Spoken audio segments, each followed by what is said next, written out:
Ayan, isa na namang DDS na nakakainis. Hay nako, mga ka-GP Natics, hindi ko alam kung ano pang pwede nating gawin dito kay Robin Padilla.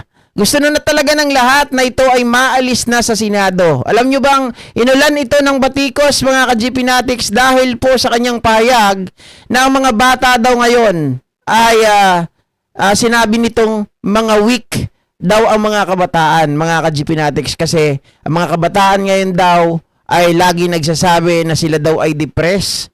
Well, mga ka-GP Natics, sa akin naman, maganda sana yung gusto niyong ipahatid. Kaya lang mali yung kanyang pagdi-deliver. Hindi ko alam, may nagtuturo ba dito?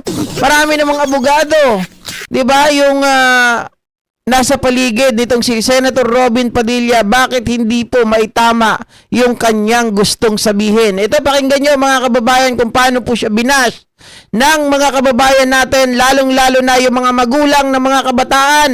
Ang mga bata po ngayon, sad to say, kung kayong magagalit sa akin, ako, maraming batang magagalit siguro, pero pasensya na kayo. You are weak.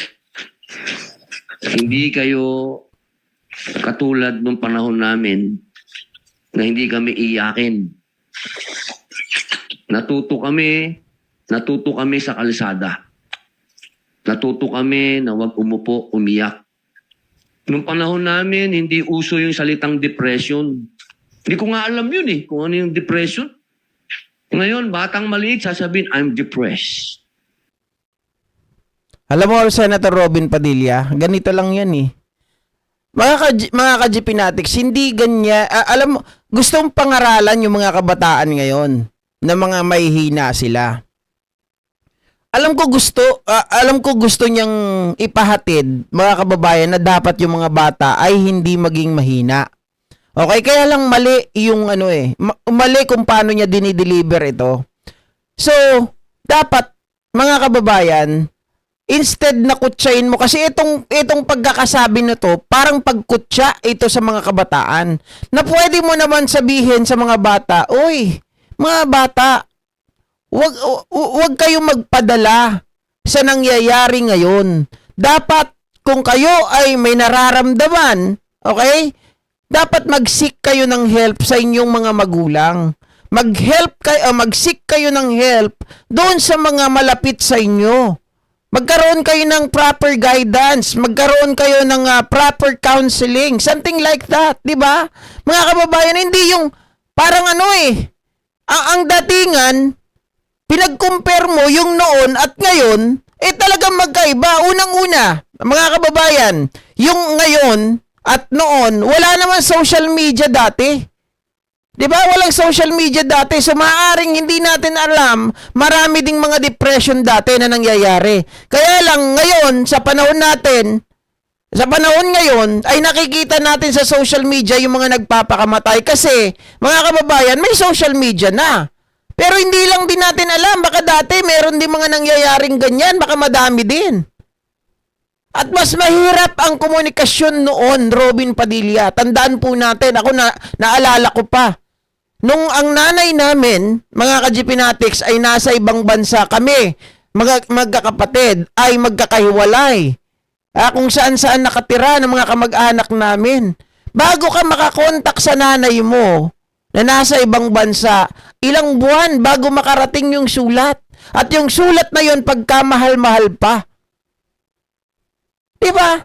So, ako naniniwala na mayroon ding mga nangyayari na itong mga kabataan, mga tao noon ay bumibigay dahil nadidepress din sila.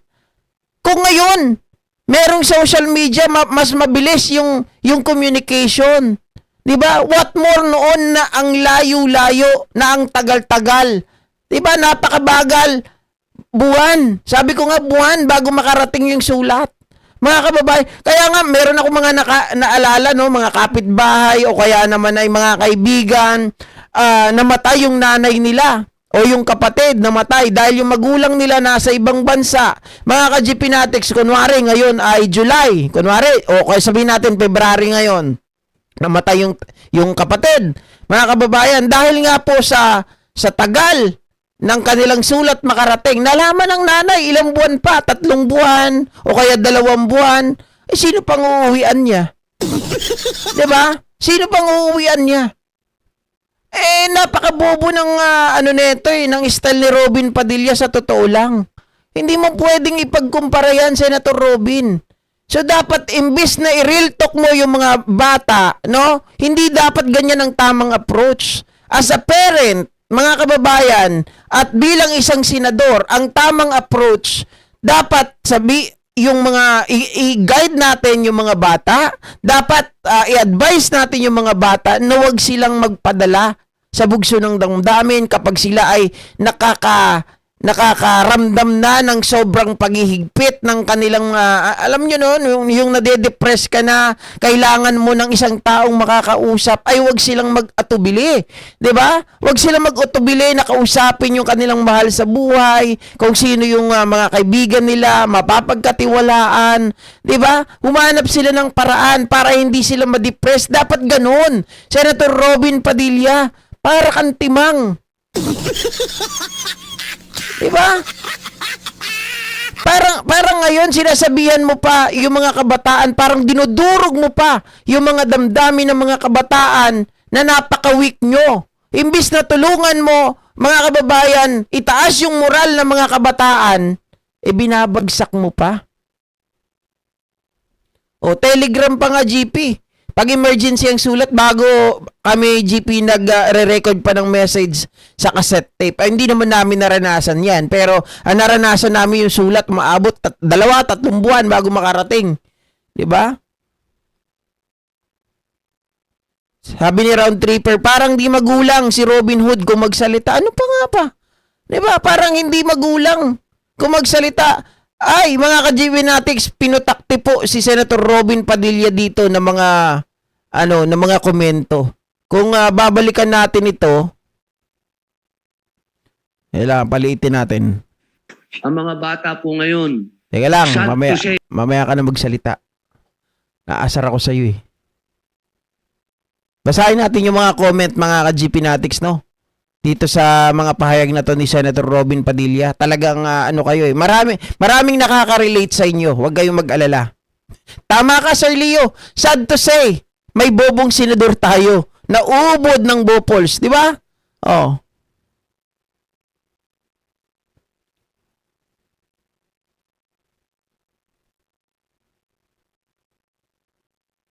Ayan sabi dito ng mga magulang, mga ka-GPnatics, sabi dito ng mga magulang, in recent days, public voices have contrasted today's youth with those of past generations. Sometimes, labeling them as weak, such words may sound tough, but they risk wounding rather than healing. Tama naman, mga kababayan, imbis na mahil mo yung mga damdamin ng mga kabataan na nagdadaan po sa depression, baka mamaya lalo mo lang silang masugatan. Etong pananalita na to ni Senator Robin Padilla, mga ka-Jeep, harsh masyado. 'Di ba? Parang hindi pinag-iisipan. Dapat maging gentle tayo. Dapat, mga kababayan, tayo, pag nagsasalita ng mga bagay-bagay, pinag-iisipan muna natin, lalong-lalo na etong mga kabataan na dumadaan po sa depression, ay napakahirap niyan. Mga ka-GPnatics, napakahirap po. Ako sa totoo lang, dumaan din ako sa ganyan, no? Pero hindi naman yung depression na magpapakamatay, pero halos walang kain, walang tulog, yung tipong ganon, ang hirap. Talagang puro negative ang maiisip mo. Kaya kapag makakarinig ka ng ganito, mga ka-GPnatics, ibang iisipin mo eh. Ibang iisipin mo. Hindi ka matutulungan ng pananalita na ganito. This is not a good advice. 'Di ba? Nanunuya ka. Minamaliit mo. Oo, sabihin natin. Siguro ikaw, hindi ka ganon, kagaya nila. Pero you cannot compare, mga kababayan, yung kabataan noon, kabataan ngayon, magkaiba. 'Di ba? Kasi isipin na lang natin, kahit sa school, Kami dati, ang mga teacher namin, kahit pinapalo kami, kahit na hinahampas kami, kahit na binabato kami ng eraser, kahit nilalagyan ng ulo namin ng mga sabon, nilalagyan ng mga chalk, hindi kami balat sibuyas. Iba yung mga kabataan ngayon. 'Di ba? Pero hindi mo pwedeng ipag-compare. Malayong malayo, Senator Robin. Sabi pa dito, laos ka na, lumayas ka na dyan, mag-resign ka na, wala ka namang silbi. Pag English lang, di mo pa magawa. Oh. Hindi iyakin, traidor lang. Sabi ni Jan ko, maalala ko lang, mga kababayan, hindi raw siya iyakin. Naalala nyo, mga kababayan, itong si Senator Robin Padilla, kinukutya niya yung mga bata na to na weak. Pero siya, kung iisipin natin, nung si Digong Duterte ay iniimbestigahan, pinakulong sa dahig, umiiyak si Senator Robin Padilla, mga kababayan. At nung sabi na si Senator Robin Padilla kapag nakulong si Digong, nakulong si Bato, magpapakulong din siya. Pero hindi naman nagpakulong. Sino ang totoong weak? 'Di ba? Sino ang totoong walang silbi? My God. At sino ang totoong sinungaling? Hindi ba? Mga kababayan? Oh. Sabi pa rito nung lahat na galit kay Robin sa sinabi niya ay yung mismong mga batang tinutukoy niya o yung magulang na guilty dahil weak naman talaga ang anak nila. Isa rin tong Lude Los Santos na to. Natural magagalit talaga yung mga magulang kasi mali yung approach ni Robin Padilla. Hindi magandang approach yun. Di ba? O, sabi pa ng isa, para maging malakas, bigyan mo ng marijuana. Wala namang internet noon, kaya paano mo malalaman ang pinagdadaanan ng mga tao noong 70s, 80s sa Pilipinas, Robin? Sa panahon natin, laro, paaralan, trabaho at makinig ng radio, TV lang ang ginagawa natin noon, unlike ngayon. Dahil may internet na lahat ng problema sa buong Pilipinas, dumadaan na sa social media, kaya nalalaman mo na from nalunod, nagbigte, binarel, nakabit ng asawa, pinaputok na bunganga ng kapitbahay, tinakbuhang utang ni Marites, nakagat ng aso, balita sa Luzon, Visayas at Mindanao, wala daw depression.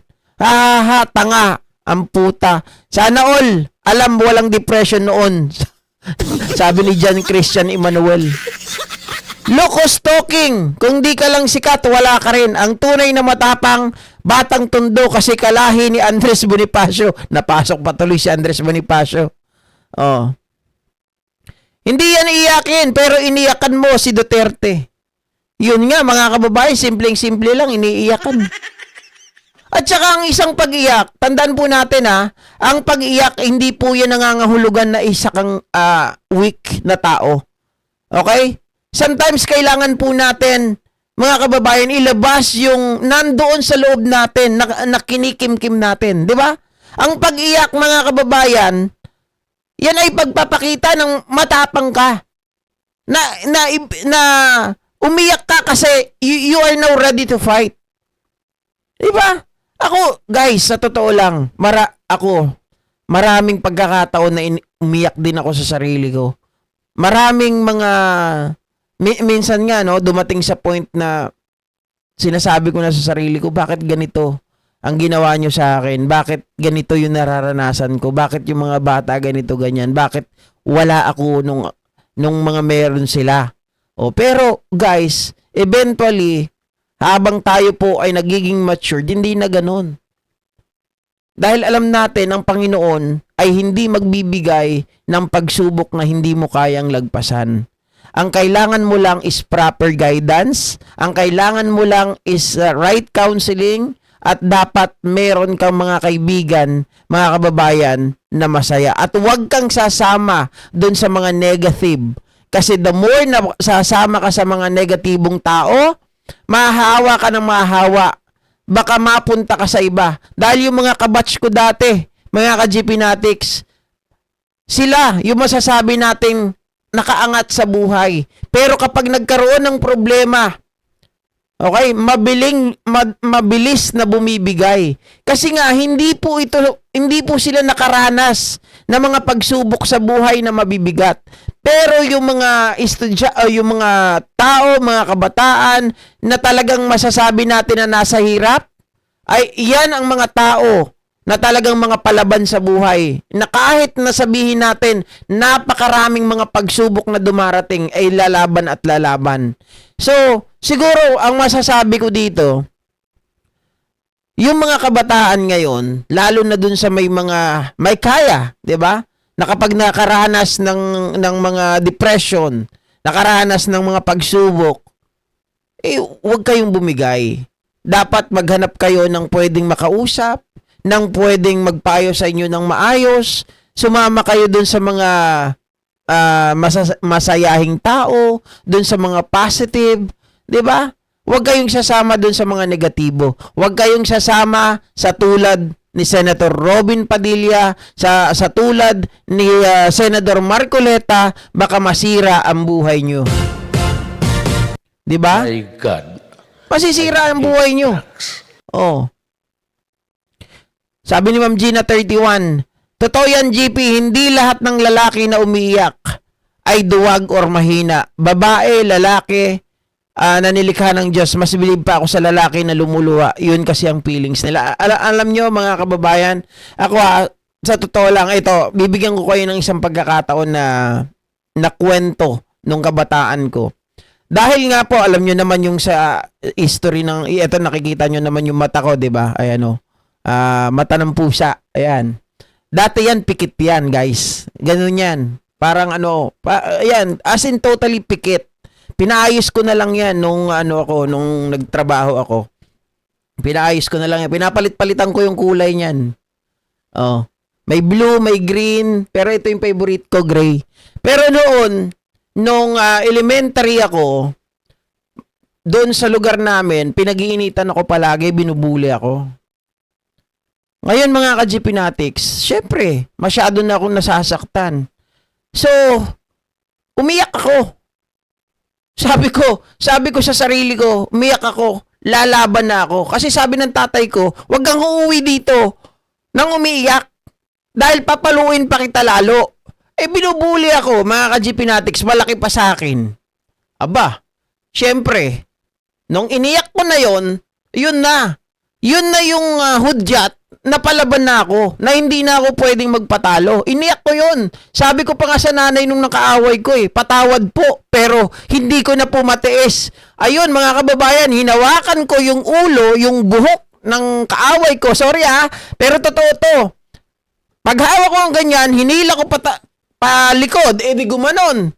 Pag ganon mga kababayan, sabay sapak. Di bumagsak ngayon. Pag bagsak, di inupuan ko, pinagsusuntok ko na ganyan. Ayun, iyak ako ng iyak. Ako pa yung umiyak habang ako po yung sumusuntok doon sa tao. Doon sa kalaro ko. Oo, totoo yun. Iyak ako ng iyak. Ako yung sumusuntok. Ako yung nambubugbog Pero ako yung umiiyak. Kasi nga, yun ay, mga kababayan, kumbaga parang pinakawalan mo na yung sarili mo na parang, alam mo yun, hudyat ng lalaban ka talaga. Hudyat na hindi ka duwag. Kaya lang, umiiwas ka sa away. Kaya lang, mga kababayan, nasobrahan na. Sabi nga nila, kapag puno na ang salop, kailangan ng kalusin, di ba? Oh. Hindi ka hinaan ng pag-iyak, pero iyak na for publicity lang, gaya ng iyak ni Boy Abnoy, na makulong si Digong, fake na iyak yun, hindi sikat yan, laos na yan ka tumakbo para sa sweldo. Correct. Diba? Oh. Style ng mga dutae, harsh words.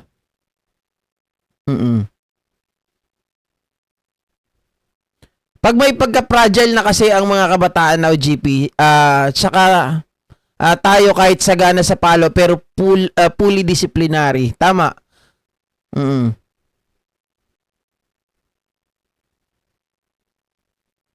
Pag bumukhang bunganga ni Robin, walang saysay ang sinasabi, sabi ni Sir Antonio Marcos. Sayang, di ako mabot sa start para nabati ako, sabi ni Ma'am Estrelita Carpio. Yan, binabati kita ngayon. Magandang gabi sa'yo. Sir Antonio Daya Sr., pero ang binigay ng Panginoon kay Duterte ay problema na walang solusyon.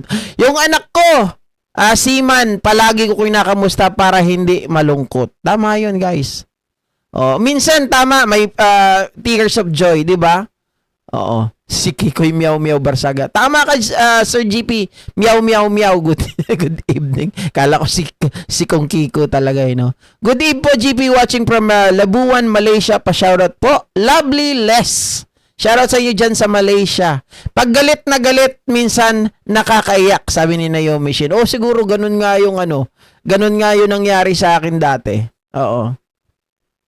Lahat ng tao umiiyak kahit makaalala ka lang ng mahalaga sa'yo, luluha ka kasi si Padilla iba, lumuluha dyan, ulo sa baba. Ulo sa baba. Si Robin artista yan kaya kaya niyang umiyak kahit nagtatawanan ang nasa paligid niya. Correct. Hello GB, para sa akin, hindi kahinaan ang pag-iyak kahit sa lalaki kasi mas lalakas ka kasi nailabas mo ang laman ng dibdib mo. Tama mga ka-GP Natics. 'Di ba? Yung anak ko nga, yung anak nga ni Kim, ayun. Mga kababayan, yan ang isang pagkakamali ni Senator Robin Padilla. Kasi mga ka-GP Natic, yung mga DDS na to, 'di ba? Sa social media kaya kasi mas matindi. Napakarami aatakihin ka talaga lalo pag against sila sa'yo, di ba? Yung ginawa nila sa anak ni Kim, halos mga DDS ang bumanat doon. Oh, hindi natin alam. Mahina pala yung kumbaga dinibdib niya pala. Mga ka-GP Natics. So yun ang pinagkaiba ng panahon dati at panahon ngayon. Kasi social media, kahit hindi mo katabi, kahit hindi mo kasama, kahit nasa lupalo pa ng mundo yan, kaya kang atakihin. Dati, Robin, ang aatake lang sa'yo yung mga kaklase mo, kalaro mo, yun lang. 'Di ba? Ayaw ng husband ko na nakikita niya akong umiiyak. Sabi niya, luha ko ang kahinaan niya. Wow! Aba, napaka-sweet naman ng iyong Mr. Ma'am Allen Valencia. 'Di ba? Ang anak ko, gusto ko ang asawa ko, gusto ko inaasar yan. Pero hindi umiiyak yan. Malakas din manginis. Hayop ka, Robin, hindi ka na nakatulong sa bansa. Ininsulto mo pa ang mga bata, sabi ni Rinelda Torres. Ay, marami pa dito mga bad comment laban sa kanya, guys. Kung makikita nyo tong video na to ni Robin. At kahit mga iba pang mga posts, marami ang nagagalit sa konti lang yung kumakampi sa kanya dito. Kasi usapan na ito, usapin na ito ng mahal mo sa buhay. Usapin ito ng mga kabataan na nakikipaglaban. Ito ay pakikipaglaban ha. Yung depression, hindi po yan, mga kababayan, hindi ka pwede na magsalita. Dapat, sabi nga nila, napaka-fragile na ng mga puso, ng damdamin ng mga bata ngayon. Hindi mo sila pwedeng atakihin na ganito na, sorry mga kabataan ngayon, you are very weak. Hindi pwedeng sabihin ganun. Mga kababayan, dapat ibang approach. Ang approach dapat may pagmamahal, ipapakita mo that ikaw ay, tawag dito, may empathy ka sa kanila, pinapakita mo na may sympathy ka sa kanila, ipinapakita mo dapat or ipinaparamdam mo that you are with them. 'Di ba? Dapat ipinaparamdam mo sa kanila na hindi sila nag-iisa. But with this statement, mga kababayan, parang tinutuldukan na ni Senator Robin Padilla ang buhay ng mga bata. Na ganun-ganun na lang. Oh. Tama, Sir Danny Taling. At sana, Sir Danny, no, sabi mo kanina, itong vlog ba na to, di ba may tanong ka sa akin kanina? Sabi mo, I hope this vlog, magpakita na tayo ay tunay na Pilipino. Dito, mga ka-GP Natics, hindi lang ito basta pagmamahal. Hindi lang ito basta pagmamahal sa mga kabataan. Tayong na nakakatanda at nakakaunawa. hindi po dapat natin basta-basta nagbibitaw lang tayo ng walang kapararakang mga salita para sa mga kabataan ngayon. Dahil ang isang maling salita sa mga kabataan, baka ito ay magbuwis ng kanilang mga buhay. Buhay ang nakataya dito. Sabi ni Ligaspi, GP advice ko sa may depression, click Gemini Google, lahat ng tanong mo masasagot kung anong solusyon. Oo. Correct, sabihin mo na lang na sila ay very sensitive, hindi salitang depression. 'Di ba? There is a lot of words that you can use or utilize, mga kababayan, to describe na sila po ay mahina, na sila ay depressed, 'di ba? Maraming mga pwede. Hindi kailangan indirect, wag ganito, masyado kang bold, napaka-brazen. Nung sinasabi nito ni Senator Robin Padilla. At yan, mga kababayan, masakit sa dibdib ng mga kabataan yan.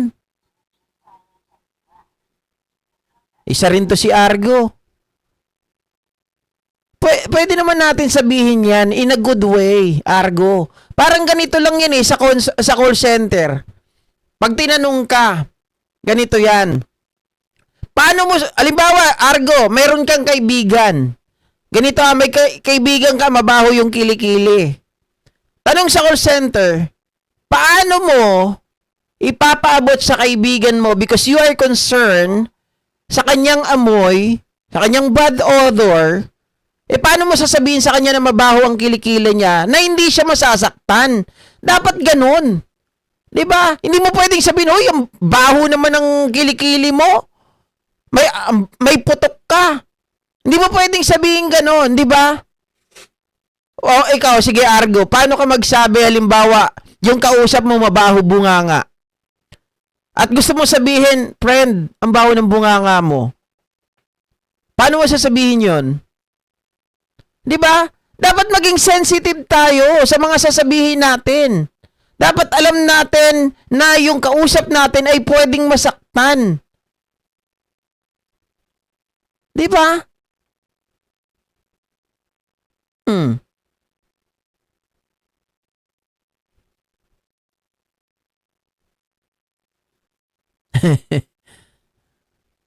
Friend type. Pasaway ka talaga, Argo. Walang iya ka. Kahit kailan ka talaga balatuba ka.